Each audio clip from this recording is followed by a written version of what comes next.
Bienvenidos a El Reloj de Dios. Las noticias actuales con el enfoque bíblico que muestra nuestro tiempo y ubicación. El enfrentamiento entre palestinos y la policía israelí en la explanada de las mezquitas. A medida que la guerra continúa, el número de personas que huyen. Saludos cordiales desde la ciudad de Guatemala. Transmitimos una vez más El Reloj de Dios por Rema Estéreo 91.7 FM, Rema TV y el canal del apóstol Sergio Enríquez. Les saluda Elsa Mariana García y hoy damos una vez más la oportunidad para contestar preguntas directas de la audiencia que ha estado escribiendo el número de WhatsApp y también por las redes sociales con muchas interrogantes. Así que para entrar en materia, saludamos a nuestro apóstol Sergio Enríquez para conversar, apóstol, de una variedad de temas, entre ellos, el mundo está pasando por muchas cosas, coronación del rey Carlos III, estamos viendo el incremento de la guerra, amenazas, cambio climático y terremotos. Dios mío, con eso les saludo porque hay un análisis muy grande que hacer al respecto. ¿Cómo está? Bien, gracias, Elcita, gracias a Dios. Realmente es importante que le demos seguimiento a las preguntas debido a que hemos estado hablando y necesitamos una especie de interacción con todos los hermanos. Claro, al revisar las preguntas también me he dado cuenta que hay algunas de índole muy personal. Sí. Y yo les quisiera decir a los hermanos que hicieron ese tipo de preguntas que les va a ser respondido también a nivel personal, ¿verdad? Porque aunque ellos pues tuvieron la confianza de trasladarnos su pregunta muy, muy personal, valga la casi redundancia, nosotros lo queremos tratarlo a nivel íntimo, ¿verdad? Entonces, alguno de nuestros pastores les va a estar abordando con la respuesta, el consejo, la administración. Pero hay otras preguntas que han venido brotando como consecuencia de las pláticas que hemos estado sosteniendo, y no solo de esas, sino que al final de cuentas de la enseñanza que la Iglesia del Señor Jesucristo ha tenido por años al respecto de los eventos del porvenir, ¿verdad? Claro. Entonces queremos darles una especie de refresh y a esos eventos, a ese conocimiento, y también atender las inquietudes de los hermanos. Así que qué bueno, porque en el programa anterior creo que 2 o 3 o no sé cuántas preguntas respondido. 4. Bueno. Sí. Pero entonces, es que nos hizo el favor de profundizar, eso tiene que ver. Sí, es que eran unas preguntas bien interesantes. Bueno, como lo son la mayoría de las preguntas que entran, ¿verdad? Sí, porque algunas tal vez dan la respuesta ahí mismo en su pregunta, o sea que ahí no habría mucho que añadir, ¿verdad? Sí, es complicado. Pero sí, aquí estamos para servirle a Dios y a todos los hermanos que tengan a bien escucharnos. Bienvenido de nuevo a Guatemala, porque algunos dirán, ver, se lo acabo de ver que andaba de viaje y eso, pero ya lo tenemos de regreso. Ya vamos a ver cuando nos toca nuestro primer reloj de Dios internacional, que nos toca ir a todo el equipo como usted, porque el apóstol se mantiene muy ocupado, créanme. Así que, mi estimado apóstol, hoy hemos ya preseleccionado algunas preguntas, como usted bien decía, para tratar de contestar a interrogantes muy frecuentes y de índole escatológico, sin duda, así que vamos a entrar en materia, si me lo permite. Vamos con la primera. ¿Por qué algunas iglesias no predican temas relacionados con la segunda venida del Señor Jesús? Bueno, realmente la respuesta a esa pregunta la debería de dar el que está a cargo de esa iglesia, ¿verdad? Que supuestamente no habla del tema escatológico. Sin embargo, si generalizamos, lo cual no es bueno, pero para poder contestar la pregunta, yo diría que quizá no han indagado a profundidad en los libros de escatología de la Biblia. La realidad es que escatología es una palabra compuesta, que quiere decir estudio del final, ¿verdad? Escatos y logos. Es el estudio de las cosas del tiempo final. Y nosotros empezamos el tiempo final hace 2000 años. Cuando por medio de Job, del libro de Job, dice, yo sé que mi Redentor vive, y en el día final, el escatos, emera, si lo estuvieran diciendo en griego, se levantará de las cenizas. Eso ya pasó hace 2000 años. Nuestro Redentor vive y se levantó de la tumba, ¿verdad? Y entonces esos días empezaron a ser los días finales. Luego, cuando viene el Espíritu Santo en el libro de Hechos capítulo 2, y todos no entienden qué es lo que está pasando, y unos están borrachos, y otros se burlan y dicen un montón de cosas, el apóstol Pedro se levanta y dice, no, estos no están borrachos como ustedes creen. Esto es lo profetizado por el profeta Joel. Sucederá que en los últimos días, que en los últimos tiempos derramaré mi espíritu sobre toda carne, y vuestros hijos y vuestras hijas profetizarán, siervos, siervas, bueno, todo lo que dice ahí, hermoso, por cierto. Pero el punto central es que la llegada del Espíritu Santo señalaba el inicio de los días finales.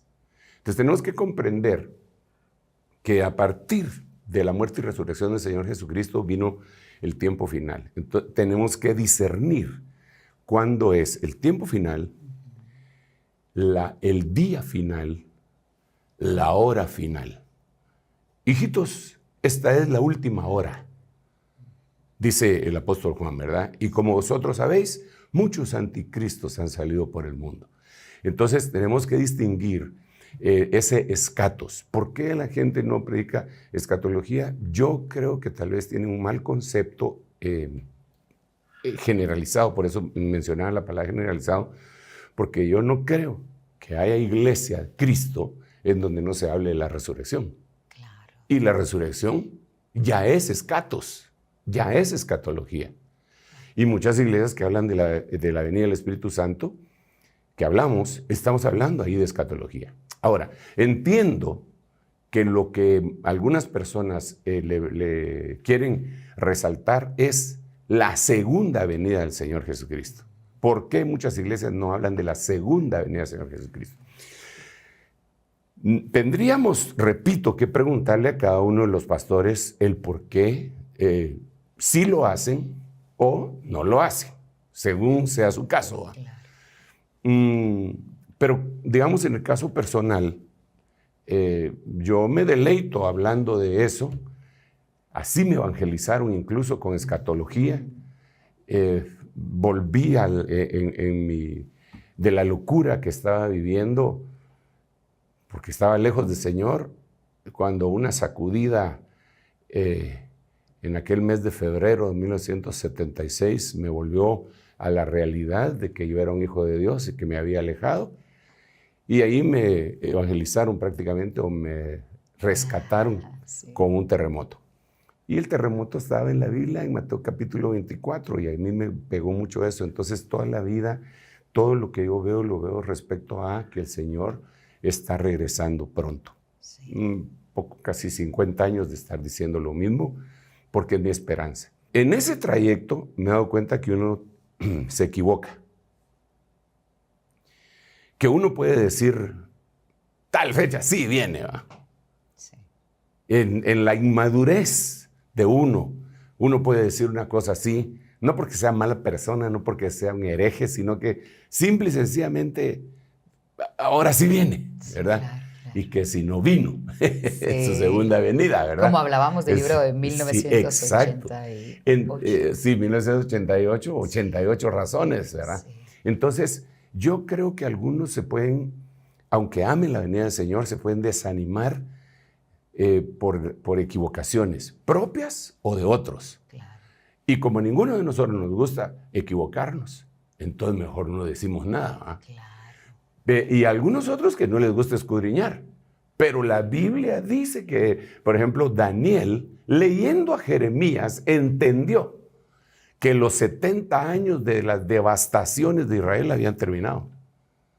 O sea, él estudió escatología de aquel tiempo y estaba leyendo al profeta Jeremías y dijo, estos 70 años esto ya se terminó. Hizo las cuentas. Porque él, cuando profetiza en Daniel capítulo 9, dice que a partir de la orden de que sea restaurada la ciudad, empieza a hacer un esquema desde lo que pasó cuando se dieron instrucciones de que se restaurara la ciudad, que se restaurara el templo, hace la sumatoria de los años y dice, ya es hora. Entonces yo creo que también puede ser el hecho de que a algunos no les gusta escudriñar, pero sí les fascina predicar. No tengo nada en contra de eso, porque predicar es bueno. Sin embargo, también es muy bueno estudiar, leer, desgranar, aprender, ¿verdad? Para que nuestro mensaje no solamente sea devocional y evangelístico para que la gente se salve, sino también magistral, apostólico y profético para que la gente se consolide en su fe. Así que la respuesta que yo daría es que probablemente por el temor de equivocarse, dicen mejor no estudiamos. ¿Y qué debería hacer el pueblo, apóstol? Si va a una iglesia donde su pastor no habla de eso, ¿debería exigirle, debería irse de esa iglesia? ¿Qué debería hacer? No, yo no le podría invitar a nadie que se vaya a su iglesia. Ese es su lugar, su casa, su familia, pero sí debería de ver en dónde come, ¿verdad? Respetando y todo, pero sí tiene que alimentarse, ¿verdad? De alguna forma, Dios nos ha dotado ahora de multitud de herramientas en las cuales uno puede avanzar. Y no me refiero únicamente a las dadas por medio de Internet, en programas como este y similares, sino que a herramientas que el hombre que quiere saber más sin necesidad de ir a que alguien le dé su propia doctrina, puedan pues meterse en la Biblia. Por ejemplo, y hay cosas que son gratis, están en Internet y que son muy buenas, y una de las que más usamos muchísimos cristianos, yo utilizo varios programas, pero desde el principio cuando empecé a desgranar, yo utilizaba, estamos hablando de unos 40 años quizá, las computadoras no se utilizaban, no habían programas para la Biblia. Entonces yo utilizaba mi Strong Concordance, así un librón blanco de este tamaño, de este pelo, con una letrita de este pelito. En ese tiempo sí miraba bien, no necesitaba lupa ni lentes. Wow. Y entonces ahí tenía yo mi Biblia King James, mi diccionario inglés-español, mi Biblia en español, varias Biblias en español y también tenía vamos a ver, Biblia King James, Strong's, mi Biblia del año 60, mi Biblia de las Américas y otras. Las tenía en una mesa que teníamos con mi esposa, ¿te recordás, Chinita? Que nos está acompañando aquí, la hermana Leti. Teníamos una mesa china. Así le decíamos nosotros, ¿verdad? China. Que tiene aquellas cosas redonditas que uno, que gira. Entonces ahí ponía yo mis Biblias, no ponía platos de chomín ni nada, sino que ponía mis Biblias. Entonces miraba un versículo y le daba vuelta, como decía ya tenía las Biblias abiertas en el pasaje que estaba estudiando, todas las demás. Iba viendo, anotando, iba viendo, así. Pero de repente me descubro en mi programa que se llamaba PC Study Bible, que tenía la Strong Concordance y la Biblia King James, y no tenía que tener la mesa china, y me lo podía llevar en un avión. O sea que eso lo ponía en la mesita y ahí miraba. Entonces, a esas herramientas es a las que yo me refiero. Que algunas gentes se rechazan eso porque dicen, no, la computadora es la que les habla. No, hombre, no seamos así de malos, hombre, no es así. Es radical. No, sí, no. Sí. No podemos caer en esos extremos, ¿verdad? Pero sí es una herramienta buena. Entonces, ¿por qué algunos no lo hacen? Pues porque prefieren ver su película a estar estudiando. Ya cuando van a subir al púlpito dice que Dios me ampare y empiezan a hablar un montón de cosas y a veces no abordan el tema que deben de abordar. Eso sería uno, los otros y los otros, ¿verdad? Así que estoy tratando de responder la pregunta y como tú decías esa pregunta tan complicada, ¿qué puede hacer una persona? Buscar. Sí. Por eso les estoy diciendo, es el programa que yo utilizo, bueno, hay uno que se llama hermenéutica, pero ese sí es caro y hay que comprarlo, no se puede piratear ni nada por el estilo. Ni se debe. Ni se debe. Y hay un programa que está gratuito en las redes que se llama eSword. Sword como espada, espada electrónica. Y ese es gratis y tiene multitud de Biblias. Y el hombre que lo hizo, me parece que se llama Rick Warren, dejó permiso para que todo el mundo lo tuviera y que nadie cobrara y que le pudiéramos introducir Biblias en español. Entonces, nosotros, en nuestro grupo, le ha metido, no sé, unas 100 Biblias en español. Wow. O sea, tenemos herramientas. ¿Qué hace una persona? Que estudie, que se sujete a su pastor, que vaya, que se congregue, que apoye, que adore, que diezme, que ofrende ahí en su iglesia, pero que si no le satisface la dieta, que se vaya a estudiar. Ahora, si un día Dios le dice que se mueva, ese va a ser un asunto entre Dios y esa persona. Pero yo no le podría aconsejar que se vaya. Claro, gracias, apóstol. Amén. Eso queda perfecto, muy bien. Ahora preguntan, ¿puede un pastor ejercer el ministerio en la iglesia sin cobertura apostólica? Bueno, aquí tendríamos que referirnos a lo que dice la Biblia. En el libro de Romanos, en el capítulo 10, hay lo voy a leer para que pues, no digan que que son cosas que a mí se me ocurrieron. Pero vamos a ver, Romanos capítulo 10, en el versículo 15, pero voy a leer todavía unos versículos anteriores. Verso 12. Porque no hay distinción entre judío y griego, pues el mismo Señor es el Señor de todos, abundando en riquezas para todos los que le invocan.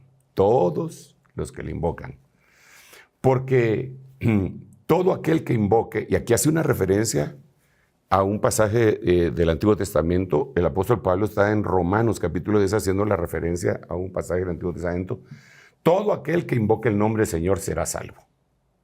Pero entonces ahora viene el protocolo descrito en el 14 y 15. Todo el que invoque va a ser salvo.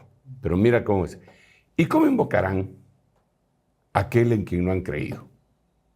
Entonces, todo el que invoque va a ser salvo, pero tuvo que haber creído antes de invocar. ¿Cómo creerán en aquel de quien no han oído? Entonces, antes de creer, tienen que oír. Es decir, antes de invocar, tienen que creer. Antes de creer, tienen que oír. ¿Y cómo oirán sin haber quien les predique? Entonces el protocolo aquí, haciendo de atrás para atrás, sería, todo el que invoque va a ser salvo, pero ¿cómo va a invocar si no ha creído? ¿Y cómo va a creer si no ha oído? ¿Y cómo va a oír si no le han predicado? Punto. Ahora en el verso 15. ¿Y cómo predicarán si no fueren enviados? Tal como está escrito, cuán hermosos son los pies de los que anuncian el evangelio del bien. Ahora, esta palabra, enviados, en el griego, es la palabra, utilizando las herramientas que les acabo de decir, sí. Es la palabra 649 del diccionario Strong Concordance que dice apostelo, de donde proviene la palabra apóstol. Entonces, la respuesta sería, ¿cómo van a predicar si no son apostólicos? Si lo que son, perdón, no es con el ánimo de atacar a nadie, pero si lo que son es una persona graduada en una universidad teológica. Entonces usted no está de acuerdo con eso. Yo lo que digo es que deben ser enviados. Y según el concepto bíblico, enviados viene de apostelo. Y apostelo es de donde procede la palabra apóstol. Entonces la iglesia debe ser apostólica y debe de enviar. Entonces, ¿puede un pastor pastorear sin cobertura apostólica? Que fue más o menos la pregunta que me hiciste. Y yo diría, pues, ¿cómo puede predicar si no fue enviado? Claro. Se mandó él mismo, se envió él mismo. ¿Y cómo se ordena alguien? Si está con una iglesia solitario por ahí, sintió el llamado, ¿cómo debería ordenarse? Por eso tiene que haber una casa ministerial en donde él sea preparado. En el principio de la iglesia nosotros vemos que todos los oyentes se convirtieron en creyentes y después se convirtieron en discípulos. Y después de discípulos, Mateo capítulo 10, al Señor llamó a sus discípulos, a 12 de ellos, no a todos, a 12 los llamó apóstoles.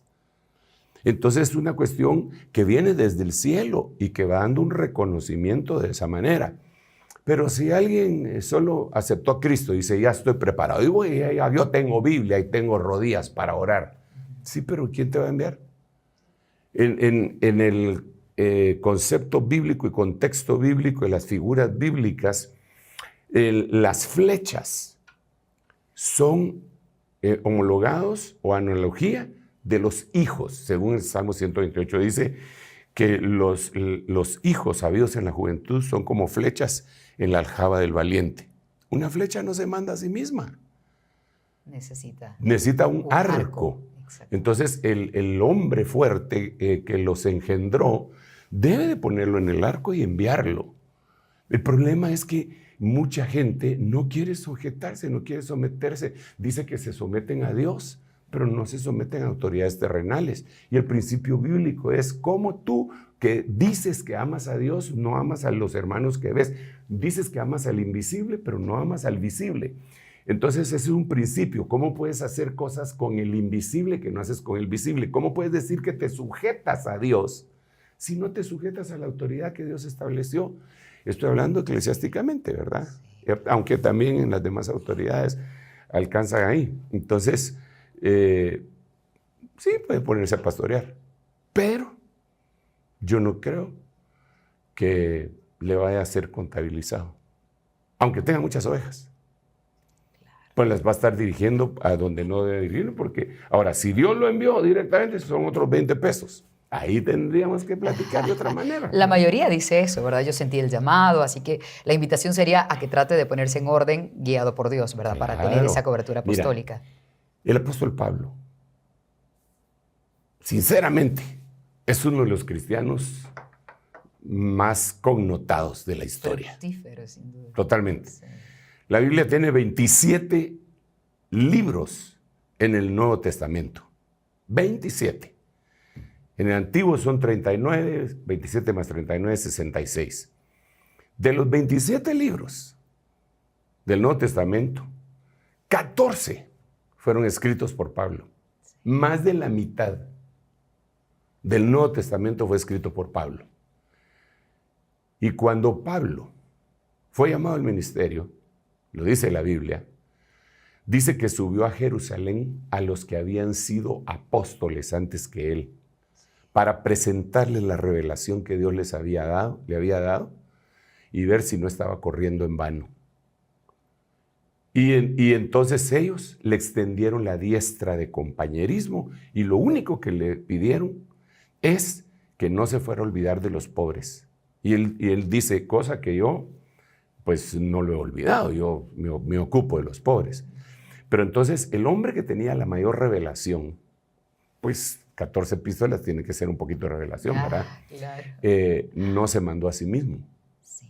Se presentó a los que habían sido antes que él. Se sujetó y ellos le dieron la diestra de compañerismo, ¿verdad? Sí. Hoy no. En un momento, no, a mí el Señor me habló, yo que tengo que ir a hablar con todos estos. Pues está bien, ¿verdad? Mayor que Pablo. A ver cuántas epístolas ha escrito él, ¿verdad? Sí. O cuántas se va a echar. Sí. Cuántas herejías, ¿verdad? Incluso el apóstol Pablo, cuando tuvo una gran contienda con Bernabé era su mero amigo, muy cercano. Pero la Biblia dice que tuvieron una gran contienda, se pelearon. Fue irreconciliable la cosa. Entonces Bernabé agarró sus cosas y se fue hacia el sur, hacia Chipre. Y ahí fundó una iglesia que todavía está, que tiene aproximadamente 800,000 personas en todo el mundo. Pero Bernabé se fue por sus propias pistolas. Pero la Biblia dice en el libro de los Hechos que a Pablo, que ya era apóstol, la iglesia oró por él y lo envió. Y todas las iglesias de diferentes denominaciones, cristianas y no cristianas, tienen las 14 epístolas de Pablo. Así que Pablo fue de mayor influencia que Bernabé porque hizo las cosas en orden. Los testigos de Jehová conocen las epístolas de Pablo. Los mormones conocen las epístolas de Pablo. Los católicos conocen las epístolas de Pablo. Los evangélicos conocemos las epístolas de Pablo. Todo el mundo. Pero de Bernabé no se conoce ni una. ¿Por qué? Porque no lo hizo en el orden. Aunque tiene 800,000 personas alrededor del mundo. No quiere decir que no bendiga, pero no lo hizo en el orden. No lo hizo en el orden, ni claro. tuvo las consecuencias que habría de llegar a tener de haber hecho todas las cosas en orden. Creo que esta respuesta va a bendecir a muchos siervos que de repente han tenido la duda y decir cómo pongo yo en orden las cosas, estoy haciendo bien o mal. Hoy creo que esto les va a ayudar mucho. Primero Dios. Muy bien. Vamos con la siguiente pregunta. ¿Cómo el sistema comunista puede afectar a la iglesia? Este es un tema complicado, sobre todo por lo que estamos viviendo en América Latina con el comunismo. Bueno, lo primero que tendríamos que decir es que una cosa que ha distinguido al sistema comunista es que quieren borrar la idea de Dios, de un Dios creador, y poner a su partido revolucionario en vez de, o la revolución. ¿A quién te dio la educación? La revolución. Sí. Y todas las cosas se lo adjudican pues al partido comunista. Ese es uno de los gravísimos problemas que yo veo en la expansión de la China continental. Porque la China continental predica el comunismo, y como saben que tienen que tener pues una forma de fe que sea consolidadora ante tanta gente, entonces están tratando de rescatar, en el caso de ellos, el confucianismo, que viene de Confucio. Y de confusión diría alguien, ¿verdad? La candidata, sí, memorable esa candidata. Pero de alguna manera tenía razón, porque esa fue una... Entonces, ¿cómo puede afectar? Lo primero es que quitan a Dios, y el que no esté de acuerdo lo persiguen. Así que sería lo primero. Lo otro es que todos los sistemas totalitarios le quitan libertad al individuo. Y el Señor Jesucristo en San Juan capítulo 8 dijo claramente que su enseñanza iba a traer libertad. Si vosotros permanecéis en mis palabras y mis palabras permanecen en vosotros, conoceréis la verdad. Y la verdad os libertará.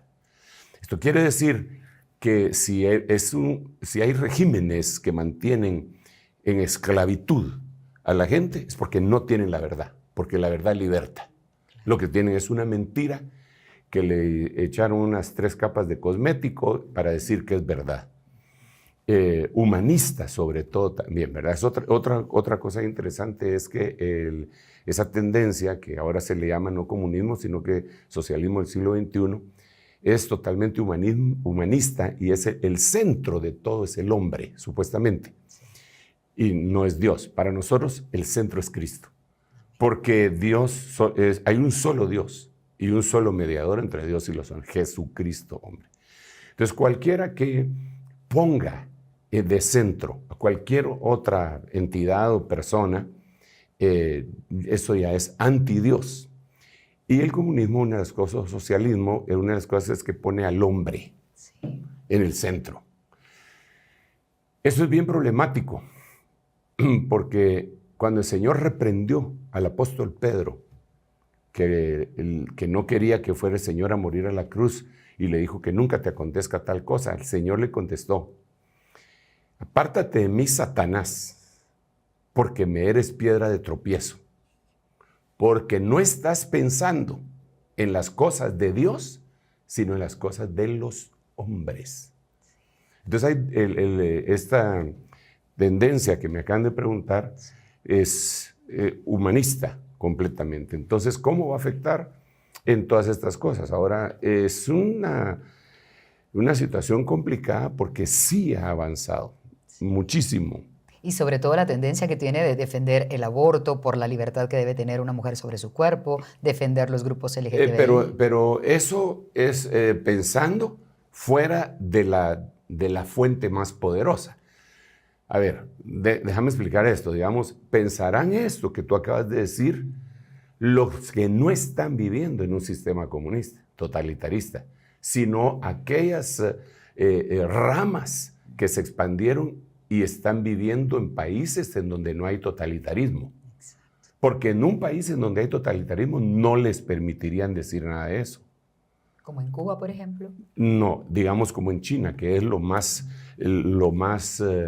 contundente. Y yo digo contundente porque imagínate que ahorita, en este momento, Bueno, ahorita ya la India superó en habitantes a la China.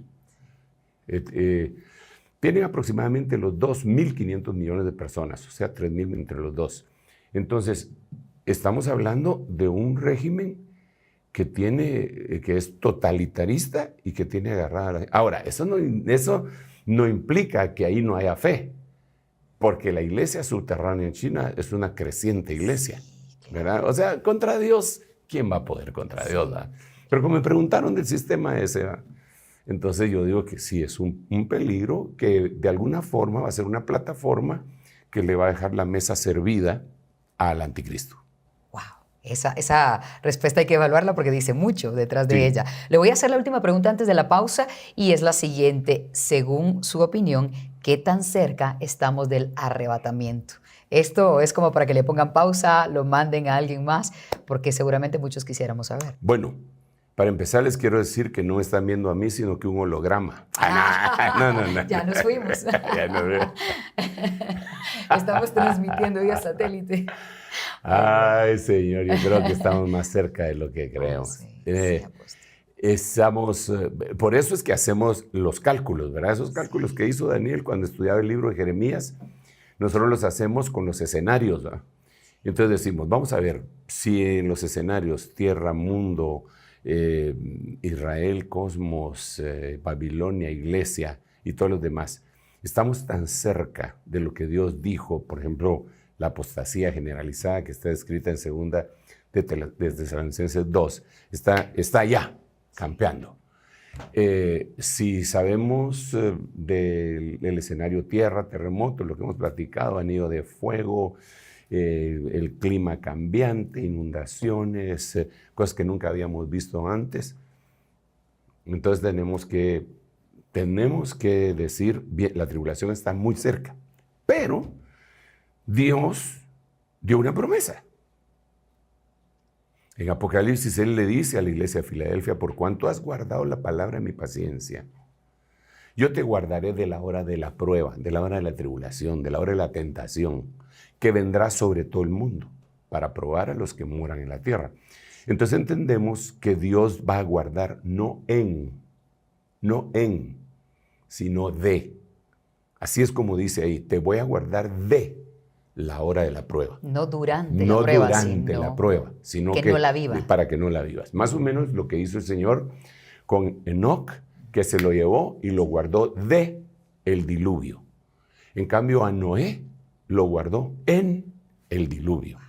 ¿Verdad? Es una diferencia notable.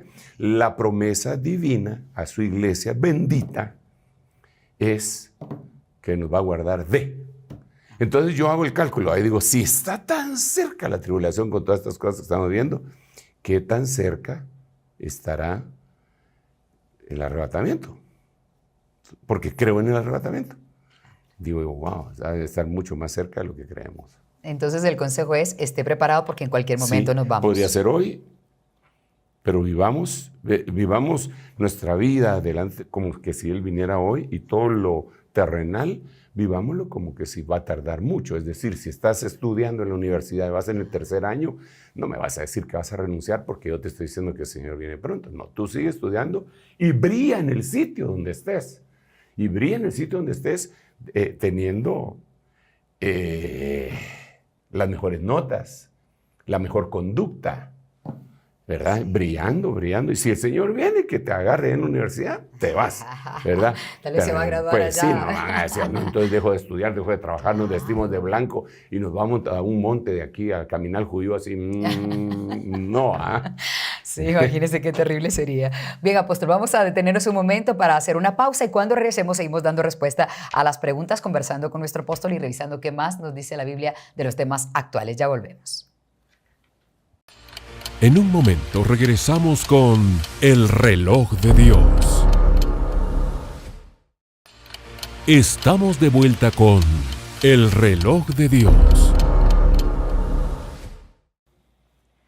Gracias por continuar en sintonía del Reloj de Dios a través de Rema Estéreo 91.7, de Rema TV y también del canal del apóstol Sergio Enríquez. Activa, por favor, la campanita para que te lleguen notificaciones cada vez que hay un nuevo episodio, servicio o actividad, pero sobre todo cada domingo un nuevo episodio del Reloj de Dios. Si estás escuchando por la radio, te doy el número de teléfono para que envíes tus preguntas por WhatsApp al 5617-9099. Si estás en otro país, debes poner primero el signo de más, luego 502 y 5617-9099. Hoy, mi estimado apóstol, tenemos la oportunidad de contestar preguntas del público que queda muchas veces con muchas interrogantes y vamos directamente a la siguiente. ¿Qué piensa usted de los globos espías chinos? Bueno, ahí sí que retomando lo que estábamos conversando en la anterior pregunta de los sistemas totalitarios, creo que siempre en todas las cosas hay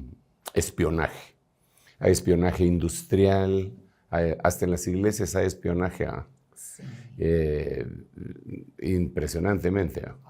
Y cuánto más en medio de las potencias. En la China continental o comunista, como le querramos llamar, a partir del año 2000 empezó a proyectarse como una potencia, tal vez la primera. Ellos tenían en su mira, en su meta, llegar a ser la primera potencia bélica y económica. No pueden hacerlo sin espiar todo el mundo. Sí. Esos globos no solamente surcaron el espacio norteamericano, también toda Latinoamérica, claro. Toda Latinoamérica, ¿verdad? Y desde luego recabando información. Sin embargo, creo que es hasta cierto grado una hipocresía poner el grito en el cielo cuando las grandes potencias con sus satélites espían a todo el mundo, claro. A todo el mundo. Sí. Ellos tienen una gran capacidad. Entonces, yo creo que los chinos solamente les recordaron, ¿verdad? Porque no creo que ellos utilicen necesariamente ese método, puesto que hacer una potencia de esos vuelos, tener la seguridad que tienen satélites alrededor de la Tierra para ver y fotografiar los espacios aéreos, los aeropuertos, las bases militares, de todo, de Rusia, de todo Oriente Medio, de Europa y también de Estados Unidos, ¿verdad? ¿Será que espían también a sus aliados como Rusia? Ah, sí, ¿también los claro. Sí, porque puede ser que se rompan las relaciones, sí, necesitan información. Mira, no me pidas el versículo bíblico. Pero Primera de Sergio podría ser. Pero realmente sí, claro. Entre todos ellos se espían. Sí. Estados Unidos espía a Gran Bretaña y al revés, ahí son grandes amigos. Sí, claro. Si se espían entre ellos, los partidos políticos y todo, que recordémonos el caso famosísimo del Watergate, era un espionaje entre ellos mismos. Entonces eso, y por eso ese es uno de los temores que impidieron que la tecnología china entrara de lleno completamente a Latinoamérica, al mundo occidental. Porque ellos decían que con estos aparatos, el Huawei que ellos tenían, iban a servir para espiar a todos, y que el TikTok también lo prohibieron en algunas personalidades y profesiones de gente de los Estados Unidos, porque dicen que por medio de eso los están espiando. Claro. Pero también con las marcas de aquí, de Occidente, ya sea de América o ya sea de Asia, que sean pro-occidentales, también hacen lo mismo, ¿verdad? O sea, ahí sí que todos estamos siendo espiados, ¿verdad? Claro, apóstol, a veces podemos decir que no, pero mencionamos alguna cosa y cuando nos metemos a Google, por decir alguna marca, aparece inmediatamente información de algo que estuvimos hablando. Entonces el teléfono nos está captando, nos está escuchando. El teléfono nos está captando y la cámara la pueden encender, pueden acceder. Es complicado, ¿verdad?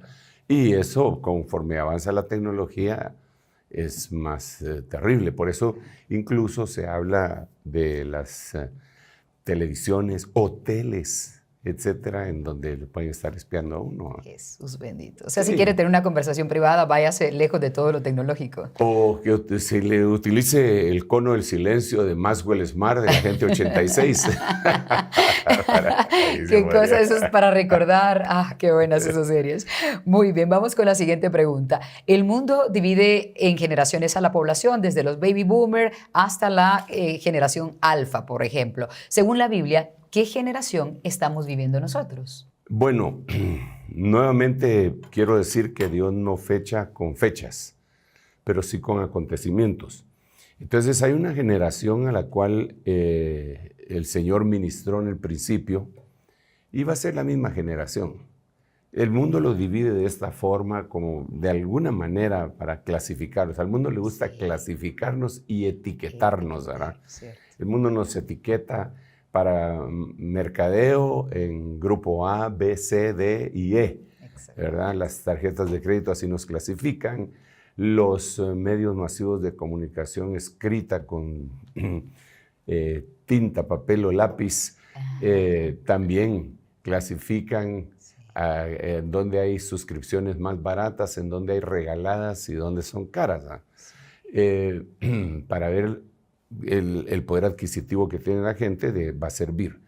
Entonces, en ese afán de clasificar, se ha clasificado desde antes las generaciones baby boomers y las anteriores y las posteriores, pero la Biblia, cuando habla de generación, habla de un grupo de gente que son mayoría en ese momento, y a esa generación, por ejemplo, el Señor, cuando se acercan con Él a pedirle una señal, el Señor, y eran religiosos, les dice: esta generación perversa y adúltera me pide señal, mas señal no le será dada sino la señal del profeta Jonás. Y después se explica la muerte y la resurrección. También decía el Señor: sed salvos de esta generación adúltera. También Juan el Bautista, cuando venían algunos a bautizarse proclamando arrepentimiento, les decía: generación de víboras, ¿quién os enseñó a huir de la ira venidera? Ahora, cuando dice generación de víboras, no es que les esté diciendo culebras arrastrados, les arde el pecho, ni nada por el estilo, claro. Sino que él está haciendo una referencia bien tremenda, que cuando la mujer le fue dada la sentencia que le fue dada en el libro de Génesis, entonces el Señor le dice que voy a poner enemistad entre la mujer y la serpiente. Pero ahí la mujer ya no está necesariamente como un ser humano, sino representando a una entidad, a un grupo. Entonces dice: voy a poner enemistad, y la serpiente también. La serpiente es el diablo, según la Biblia dice en Apocalipsis: la serpiente es el diablo, el dragón y Satanás. Entonces, esa serpiente, ¿quién sería la mujer? De alguna forma, Israel, la humanidad, Israel y la iglesia. Entonces va a haber un choque, ¿eh? Pero después dice, porque este pasaje es tan enriquecedor que habría que explicar mucho, pero dice: y entre su simiente y la simiente de la mujer. Ahí está hablando de Cristo. La simiente de la mujer que iba a venir a través de María. La simiente era Cristo. Entonces, de este lado, el dragón iba a pelear contra Cristo, pero ese dragón iba a tener una simiente, una generación. Entonces, como era serpiente, sus hijos iban a ser serpientitas, sí. ¿Verdad? Esos eran los religiosos.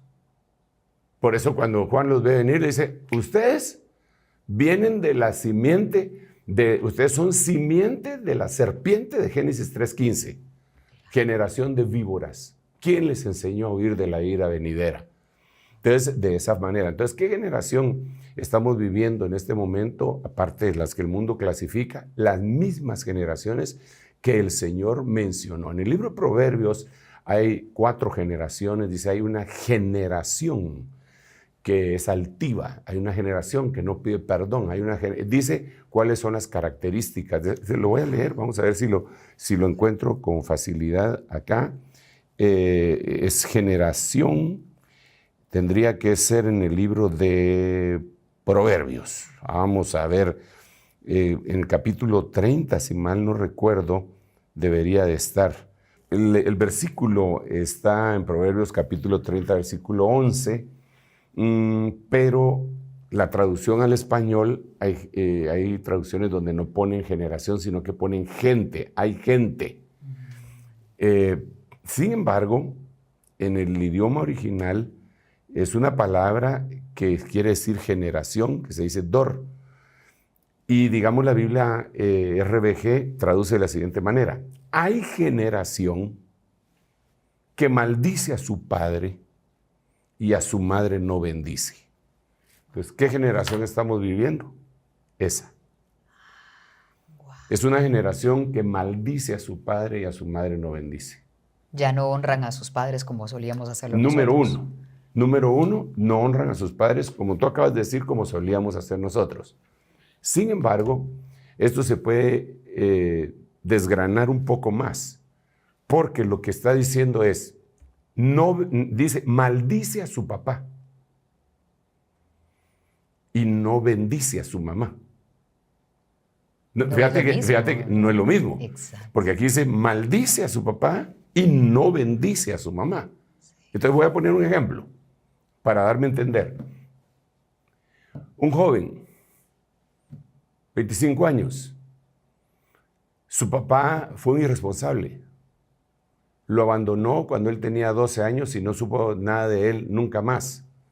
Se fue a los Estados Unidos y no supo nada, y cuando se supo que tenía otra familia. Su mamá se hizo cargo de él, de patojo, y la mamá, trabajadora, le metió duro y lo sacó adelante. El muchacho ahora es un abogado y notario. Está sacando un doctorado en Derecho Internacional. Él quiere bendecir a su madre, pero no puede. Aunque le dé cosas, le dé cariño, le dé besos, ahorita que estamos cerca del Día de la Madre, la lleve a comer, le dé los regalos, no la puede bendecir. ¿Por qué? Porque ha maldecido a su padre. Al padre, aquel padre que lo abandonó, en el cual se metió un rencor en su corazón en contra de su papá. Cuando se habla de padres, maldice. Dice, no, es viejo tal por cual, y le empieza a insultar. Mi madre sí. Mi madre sí que fue una santa. ¿No le has tomado en cuenta eso? No le has tomado en cuenta porque el mandamiento es: honrarás padre y madre, para que los días tuyos sean alargados en la tierra que Jehová tu Dios te da. Si no tiene ese orden, no está bien. Ahora, ¿qué cantidad de gente hay en esa condición? Sí.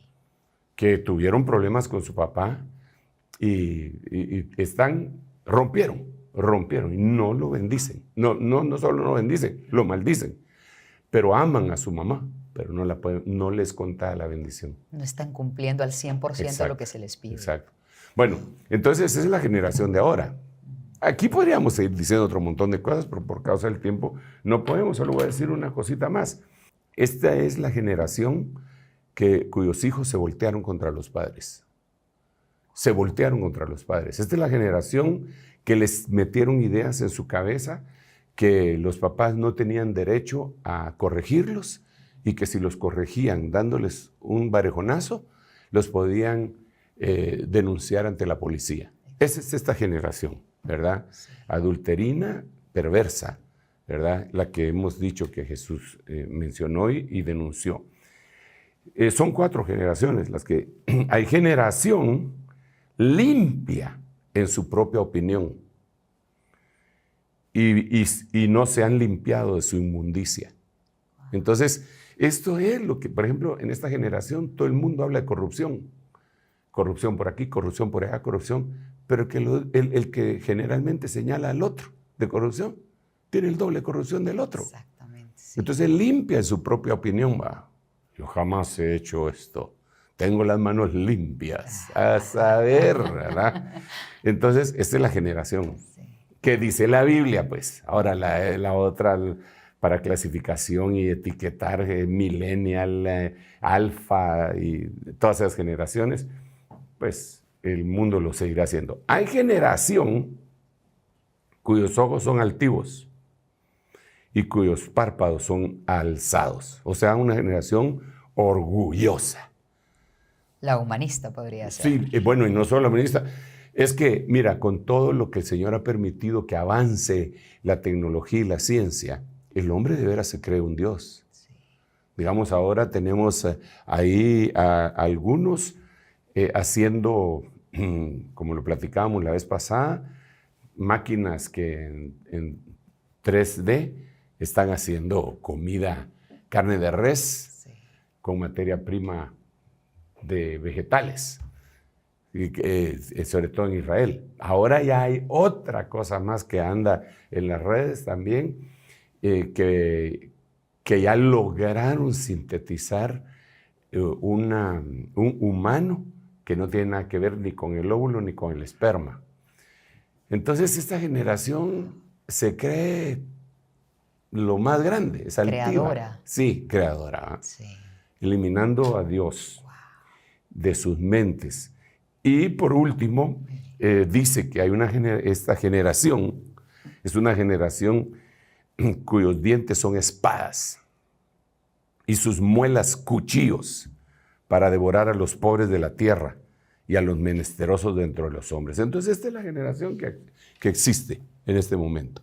No me atrevería yo a ponerle otra letra del alfabeto para decir la generación, qué sé yo, ya empezó con R o qué sé yo, claro. Sí, sino que a eso veo que nos estamos enfrentando. Muy bien, apóstol. Para seguir con las preguntas y esperemos que nos alcance el tiempo, ¿tiene una explicación bíblica el Triángulo de las Bermudas? Este sitio donde desaparecen misteriosamente barcos, aviones, sí, gente. Bueno, solo antes de contestarla, ahorita que me recordé que hace muchos años había un conjunto musical cristiano que se llamaba La Generación de Jesús. Bonito nombre, porque francamente nosotros somos hijos de Dios y al ser hijos de Dios nos convierten en una generación. Nosotros no debemos de equivocarnos pensando que los jóvenes cristianos de esta época son una nueva generación de la iglesia cristiana. Lo siento mucho, están equivocados. Nosotros somos la generación de Jesús.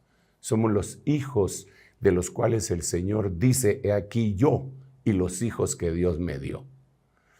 Decir eso, decir que los jóvenes cristianos de ese tiempo son una nueva generación, es apoyar una división, poniendo una brecha que no debe ser puesta porque la Biblia dice que el gran avivamiento es los jóvenes y viejos juntamente. Sí.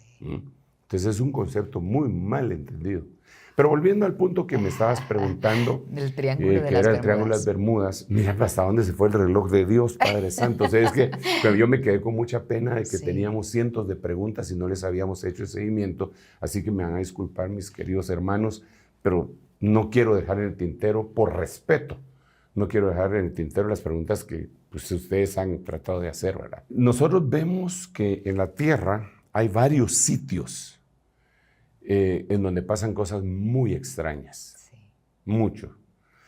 Dentro de ellos está el Polo Norte, dentro de ellos está el Triángulo de las Bermudas, también está el Triángulo del Diablo, que no es el mismo, ¿verdad? El Triángulo del Diablo está en el mar de Japón, y aquí el Triángulo de las Bermudas está aquí nomás entre Florida, las Bermudas y sí, aquí nomásito cerca del Golfo de México, si podemos hacer para ubicarnos. Sí. Por lo menos ahí tenemos 3 lugares en donde suceden cosas muy extrañas, pero hay otros lugares que están reportados en donde suceden cosas extrañas. Ok. El Señor Jesucristo, cuando le habló a Pedro, que Pedro tuvo aquella revelación, y le dijo, tú eres el Cristo, el Hijo del Dios viviente. El Señor le contestó, Eso, bienaventurado, porque no te lo reveló ni carne ni sangre, sino mi Padre que está en los cielos, y yo te digo que tú eres Pedro, y sobre esta piedra edificaré mi iglesia, y las puertas del infierno no prevalecerán contra la iglesia. Entonces el Señor dio pie cuando dijo eso, a que pensáramos que el infierno tiene puertas. Y las puertas del infierno. Estuvimos hace unos años en Israel y nos llevaron a un lugar en donde el guía afirmaba que ahí era donde Jesús había dado tal declaración, y hay una cueva que dicen que no tiene fin y que ahí llevaban su adoración satánica a los contrarios y le llamaban las puertas del infierno. Hay lugares así extraños en la tierra. Entonces no cabe duda que sí hay lugares que vienen a ser una especie de puertas del infierno, que ese infierno tendría que ser una puerta, al final de cuentas, ese infierno tendría que ser una puerta dimensional, no puede ser el centro de la tierra. El infierno, la tierra es tan pequeña en comparación a todo el universo, sino que es como una puerta dimensional, como un hoyo de gusano, qué sé yo, que los traslada a otro lado. Pero hay puertas. Jerusalén tenía puertas buenas. Nuestra alma, nuestro cuerpo tiene puertas. La Biblia dice que nuestro cuerpo tiene puertas. Digamos, los ojos son puertas, la nariz es puerta, la boca es puerta, los oídos son puertas, las manos, los pies. De nosotros tenemos muchas puertas. Ahí habría mucho que explicar, ¿ah? Pero entonces eso viene a ser una de las puertas del infierno, sin lugar a dudas. Ahí tenemos esa respuesta. ¿Qué opinas sobre el nuevo método de pago llamado FeedNow? Tiene como objetivo bloquear o controlar el sistema político y religioso. Y bueno, para quienes no lo han escuchado, FeedNow es un servicio de pago desarrollado por la Reserva Federal de Estados Unidos que estará siendo lanzado entre el 13 y 14 de junio de este año. Y bueno, hay mucha especulación respecto a eso. Sí, hay especulación y ellos dan aclaraciones anticipadas, ¿verdad? Me encanta una frase que usted dice al respecto. Sí, aclaración no pedida, acusación manifiesta. Yo creo que los gobiernos, sobre todo de las potencias, están tratando de atrincherarse para la guerra económica que viene. Sí. Dentro de esa guerra económica definitivamente necesitan controlar quién tiene dinero, quién mueve dinero, a dónde mueve el dinero. Poniendo algunas justificaciones como controlar el lavado de dinero, las extorsiones, tantas cosas, ¿verdad? Siempre lo disfrazan. Efectivamente, es una especie de disfraz.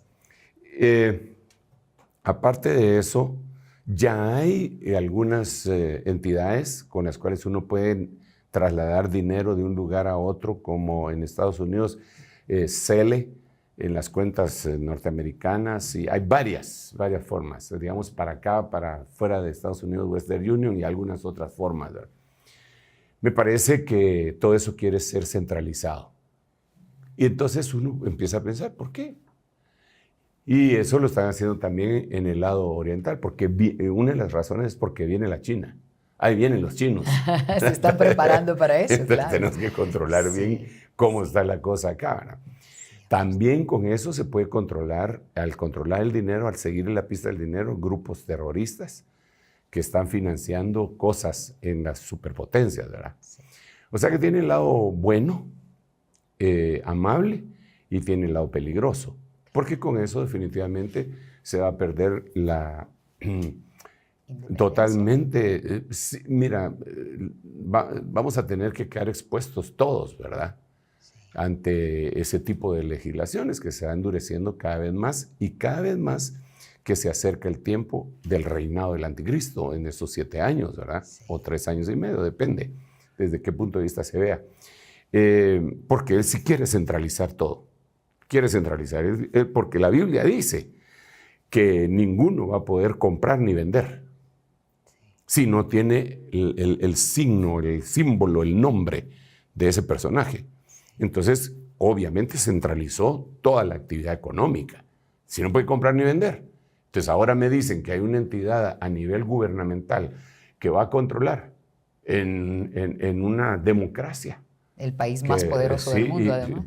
Sí, bueno, el más poderoso, pero también la democracia más fuerte democracia entre comillas, porque entonces ahora los centralizan y los controlan.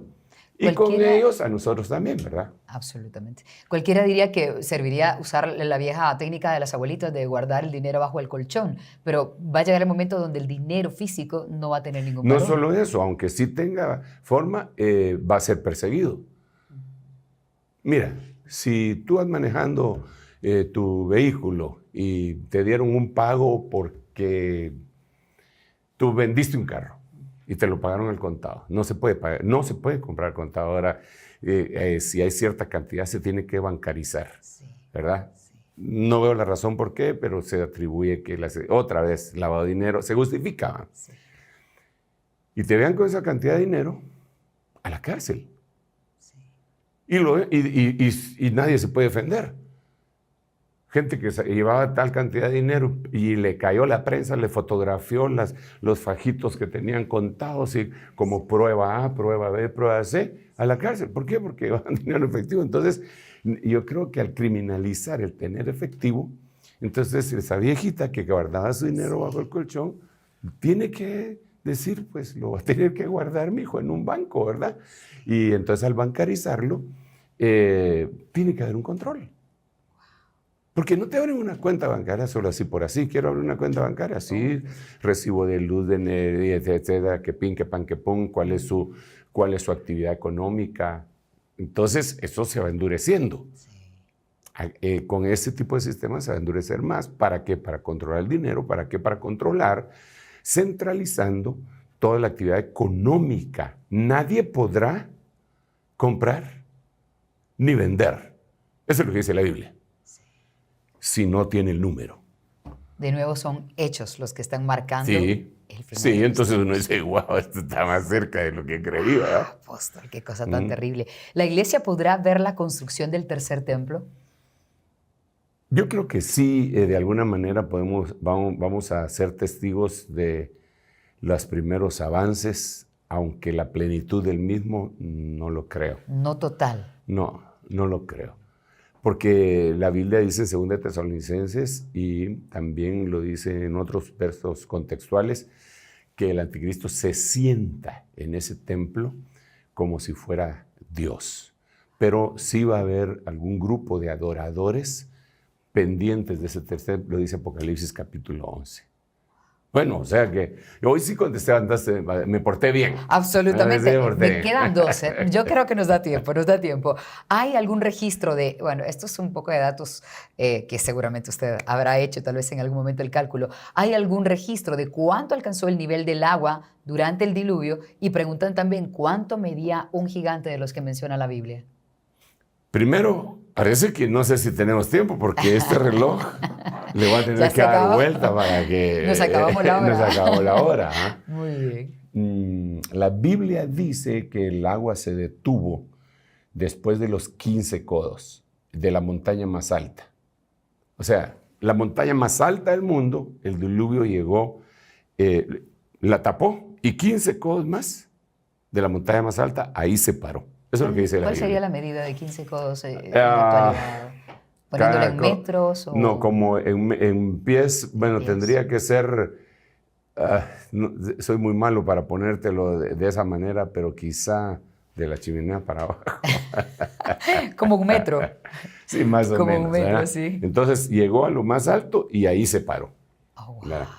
Ahora, la Biblia no dice cuánto medían los gigantes, solo dice que eran gigantes.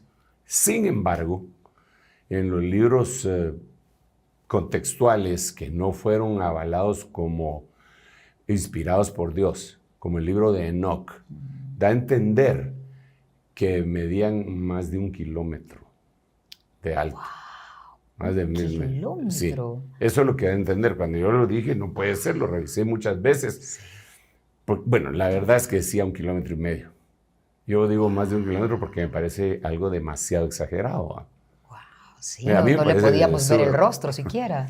Entonces, pero lo miden en codos otra vez, ¿va? En Enoch, en el libro de Enoch. Lo que sí eran unos monstruos, ¿va? Sí. Unos monstruos. Y de ahí, en el mismo libro de Enoch, dice que esos gigantes se comían a los humanos y se bebían su sangre, y que eran tiranos. Y, bueno, eso es lo que dice el libro de Enoc. Ahí sí Ahí no me está quiero la meter, respuesta. ¿verdad? ¡Qué barbaridad! Bien, y la última pregunta que seguramente dará para unas repreguntas. ¿Qué opina de la cremación? Ay, sí, hombre. Creo, y como platicábamos fuera de cámara, que la motivación, lo que a uno lo motiva para hacer algo, es lo que Dios toma en cuenta. En primer lugar, supongamos que yo parto con el Señor y mi familia dicen lo vamos a cremar. Pues yo qué culpa tengo. ¿Acaso yo encendí el fósforo y me quemé a mí mismo? No. Claro. Entonces ahí yo quedo exento de todo. Muy bien. Para empezar. Valga la aclaración. Sí, valga la aclaración. Claro. Pero los familiares a veces tienen este conflicto, ¿verdad? Sí. Y yo creo que hay que tomar en cuenta varias cosas y una de ellas es, repito, la motivación. ¿Qué motivó a esto? Yo he oído en algunas personas que dicen, ¿para qué si de veras existe la resurrección, no lo resucite Dios? Claro, bueno, wow. Su motivación es contra Dios. No puede ser buena en ese momento. Sin embargo, alguien está en el extranjero, muere lejísimo de su país y no hay forma de traerlo de regreso y lo creman y lo traen en una cajita. La motivación no fue mala. Entonces, yo no podría juzgar el hecho separado de la motivación. ¿Qué motivó a que sucediera eso? ¿Qué motivó a que la familia tomara esa decisión? ¿Verdad? Después, cuando vemos ya en la Biblia, nos damos cuenta que cada vez que hay una cremación, llamémosle así, que queman a alguien, en algunos casos era un castigo. Digamos, algunos rebeldes Dios mandaba que los quemaran, ¿ya? Pero de alguna forma era una sanción de parte de Dios. Por el otro lado, vemos que habían pueblos que quemaban a sus enemigos por odio. Digamos, la Biblia dice, por 3 cosas no perdonaré a Moab y por la cuarta no los perdonaré, y es porque quemaron los huesos de sus enemigos hasta disolverlos. O sea, ¿qué los motivó? El odio, que se desaparezcan, esta raza no puede existir. Eso es totalmente distinto. La motivación, por lo tanto, es lo que vale. Y yo quisiera terminar este programa con esa pregunta y esta respuesta diciéndole lo siguiente. Nuestro Señor Jesucristo, el Cordero de Dios que quitó el pecado del mundo, fue llevado al lago de fuego para ser cremado. La Biblia dice que Él descendió a los infiernos. Primera de Pedro, capítulo 3, versículo 18, incluyendo algunos versos del capítulo 4, dice que descendió a los infiernos. Efesios, capítulo 4, dice que Él descendió a las partes más profundas de la tierra. Y la figura extraordinaria presentada en el Antiguo Testamento es un cordero, que era prototipo del Cordero de Dios que quita el pecado del mundo. Aquel cordero que lo degollaban, y luego, bueno, lo degollaban y de una vez lo mutilaban y todo, y después lo quemaban. Lo quemaban. Eso se llamaba holocausto. Nuestro Señor Jesucristo entonces sufrió un holocausto, una cremación. ¿Para qué? Para que nosotros nunca tuviéramos que ser resucitados o levantados para ir a pagar la muerte segunda al lago de fuego que arde en azufre. Entonces el Señor ya pagó por mí en esa cremación. Yo no seré cremado en ese infierno, aunque mi cuerpo se deshiciere. Aunque mi cuerpo se deshiciere, yo sé en quién he creído. Y eso es una seguridad que deberíamos de tener. El Cordero de Dios fue quemado. No solo, miren, la cruz fue cruenta, pero no es todo el sacrificio. Cuando vemos la enseñanza bíblica nos damos cuenta que Jesús descendió a los infiernos a pagar la deuda mía y suya. Y por esa causa nosotros en el tribunal del Gran Trono Blanco ya no tenemos nada que hacer porque ya nuestro Señor pagó para eso. Solo tendremos que ver en el bimá de Cristo y en el tribunal del Espíritu Santo aquí en la tierra. De tal manera que el sacrificio del Señor fue en el holocausto, en el fuego. Eso no quiere decir que entonces cremen a todos los hermanos, ¿verdad? Solo estoy haciendo una referencia de nuestro Señor Jesucristo siendo quemado. Apóstol, gracias por este tiempo porque hoy ha sido extraordinario. Ha sido como darle la voz a nuestros espectadores y a nuestros oyentes para que pudieran hacer esas preguntas. Tratamos de condensarla gracias al equipo de producción y a la gente de Tesoros del Ministerio que nos han ayudado para el efecto. Y le doy el tiempo para que dé las últimas palabras para ver cuándo tenemos esta nueva oportunidad.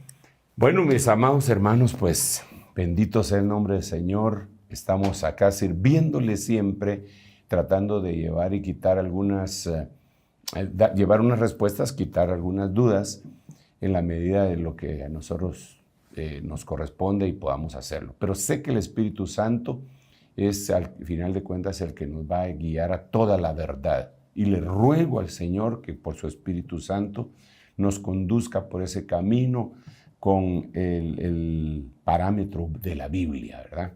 No se olvide de ser libre y de permanecer en la libertad con la que Cristo nos ha hecho libres. Le bendecimos en el nombre de Jesús. Amén. Amén. Por lo pronto, hasta acá llegamos. Gracias por la sintonía. Recuerden sintonizar el Reloj de Dios cada domingo a las 9 de la noche, hora de Centroamérica. Hasta pronto. Esto fue El Reloj de Dios. Un mensaje de esperanza en medio del acontecer mundial. Esta es una producción de Rema Communication Group y Ministerios Ebenezer.